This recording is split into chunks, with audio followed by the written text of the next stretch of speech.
ఆఖరికి రాజశేఖర్ రెడ్డి గారు ముఖ్యమంత్రి అయిన 2004లో రాజశేఖర్ రెడ్డి గారు జలయజ్ఞంలో భాగంగా పోలవరం ప్రాజెక్టును స్థాపించడం జరిగింది.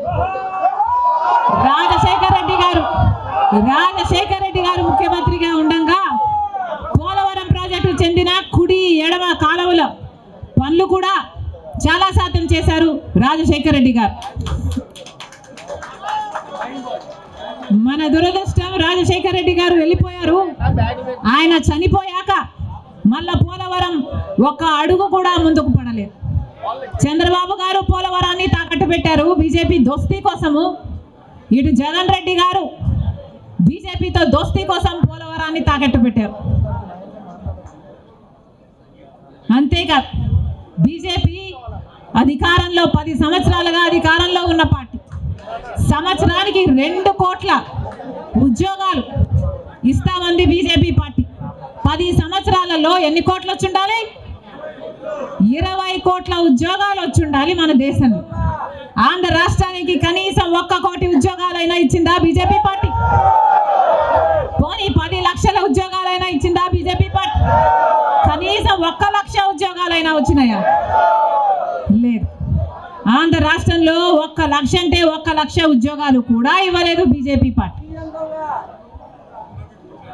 ఉన్నవి కూడా ఊడాయి. బీజేపీ పార్టీ ఆ రోజు చెప్పిన మాట, రైతులకి ఆదాయము డబుల్ చేస్తామన్నారు. రైతుల ఆదాయం డబుల్ చేయడం ఏమో కానీ రైతులకున్న ఖర్చులు 10 ఇంతలు పెరిగాయి.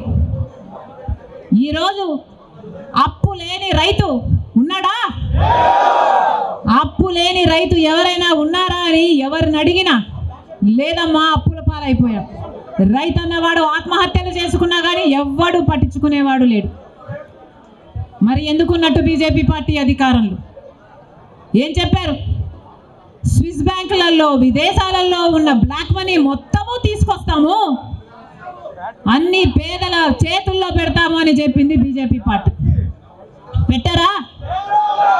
పేదల చేతుల్లో 1 రూపాయినా పెట్టిందా బీజేపీ పార్టీ? మరి ఎందుకు నమ్మాలి బీజేపీ పార్టీని? టీడీపీ పార్టీకైనా జగన్మోహన్ రెడ్డికైనా ఎందుకు చేయాలి బీజేపీ పార్టీతో దోస్తి? ఎందుకు వాళ్ళ ఎమ్మెల్యేలు ఎంపీలు రాజ్యసభ ఎంపీలతో సహా బీజేపీ పార్టీ తొత్తుల్లాగా ఎందుకు మారారు? టీడీపీ పార్టీ అయినా వైసీపీ పార్టీ అయినా ఇద్దరు కలుపుకుంటే వాళ్ళకు చెందిన ఎంపీలు, లోక్సభ ఎంపీలు 25 మంది, ఆంధ్ర రాష్ట్రానికి చెందిన ఎంపీలు 25 మంది, 22 మంది వైసీపీ అయితే 3 తెలుగుదేశం పార్టీ. కానీ మొత్తం 25 మంది ఎంపీలు బీజేపీ పార్టీ చేతుల్లో ఉన్నారు. బీజేపీ పార్టీ ఏం చెప్తే ఈ ఎంపీలు మొత్తం అందరూ గంగిరెద్దులాగా తలూపుతారు.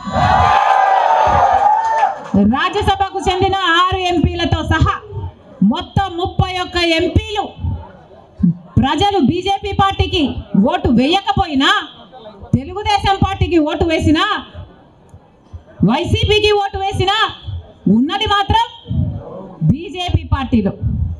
మరి ప్రజలు వైసీపీకి కానీ తెలుగుదేశం పార్టీకి కానీ ఎందుకు ఓటు వేయాలి? బీజేపీ పార్టీకే ఓటు వేయచ్చు కదా.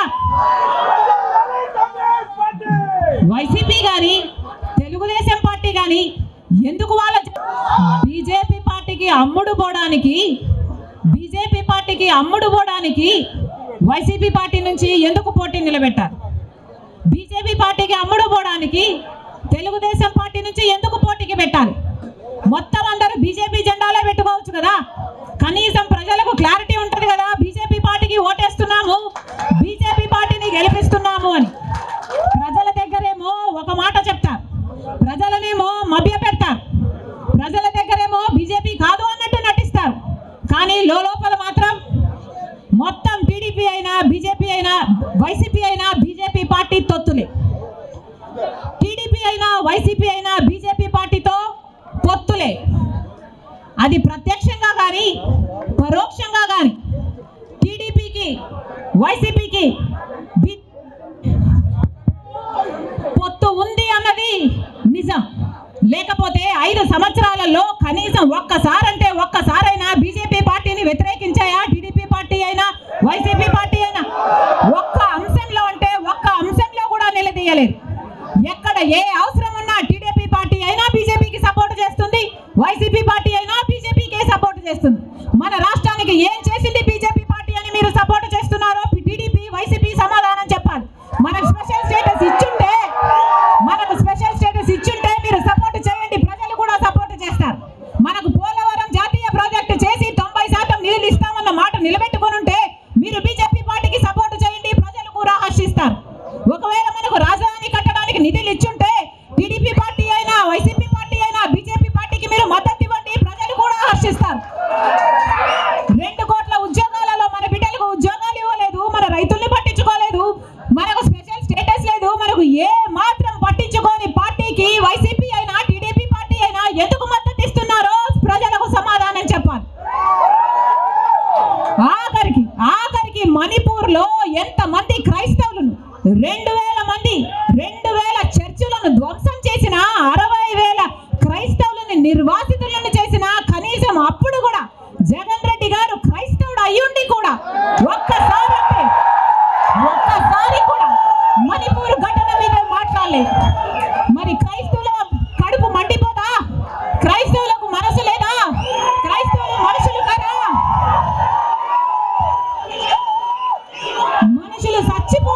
మనుషులు చచ్చిపోతున్నా మీరు పట్టించుకోకుండా బీజేపీకి మద్దతు ఇస్తున్నారంటే మీరు మనుషులు అవునా కాదా? టీడీపీ పార్టీ జగన్ రెడ్డి గారు చంద్రబాబు గారు సమాధానం చెప్పాలి, ప్రజలకు సమాధానం చెప్పాలి. మళ్ళీ చెప్తున్నాం, ఆంధ్ర రాష్ట్రంలో ప్రజలందరినీ హెచ్చరిస్తున్నాం. బీజేపీ పార్టీకి టీడీపీ పార్టీకి వైసీపీ పార్టీకి పొత్తులు ఉన్నాయి. అవి మన కంటికి కనిపించినా కనిపించకపోయినా పొత్తులు ఉన్నాయి. గత 5 సంవత్సరాలుగా చూసాం. టీడీపీ ఎంపీలైనా వైసీపీ ఎంపీలైనా బీజేపీకే మద్దతు ఇచ్చాయి, ప్రతి అంశంలో వాళ్ళ పక్కన నిలబడ్డారు. ఆఖరికి మణిపూర్ అంశంతో సహా బీజేపీ పార్టీకి తెలుగుదేశం పార్టీ వైసీపీ పార్టీ మద్దతు ఇచ్చిన మాట వాస్తవం. మళ్ళీ ఆంధ్ర రాష్ట్ర ప్రజలు వైసీపీకి ఓటేసినా అది బీజేపీకే పడుతుంది, మళ్ళీ ఆంధ్ర రాష్ట్రంలో టీడీపీకి ఓటేసినా అది మళ్ళీ బీజేపీకే పడుతుంది. వీళ్ళిద్దరూ కలిసి బీజేపీని బలపరుస్తున్నారు తప్ప ఆంధ్ర రాష్ట్ర ప్రజల మేలు కోసం ఆలోచన చేయడం లేదు, ఆంధ్ర రాష్ట్ర ప్రజల ప్రయోజనాల కోసం ఆలోచన చేయడం లేదు. స్వలాభం కోసం ఆంధ్ర రాష్ట్ర ప్రజలను తాకట్టు పెట్టారు అన్నది వాస్తవం. మళ్ళీ చెప్తున్నాం, రాజశేఖర్ రెడ్డి గారు బీజేపీ పార్టీకి వ్యతిరేకి.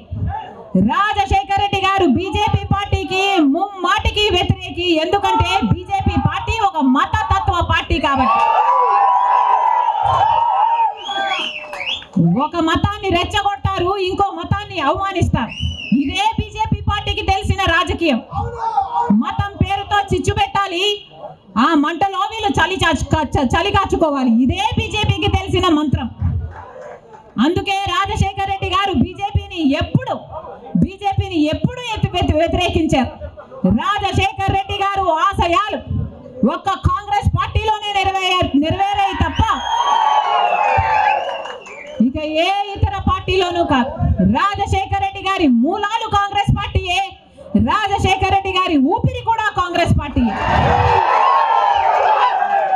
మళ్ళీ చెప్తున్నాం, రాజశేఖర్ రెడ్డి గారిని ప్రేమించే నాయకులైనా, రాజశేఖర్ రెడ్డి గారిని ప్రేమించే ప్రజలైనా రాజశేఖర్ రెడ్డి గారి ఆశయాల కోసం నిలబడదాం, బీజేపీ పార్టీ కోసం కాదు, బీజేపీ పార్టీకి తొత్తుల్లాగా పనిచేసే పార్టీల కోసం కాదు.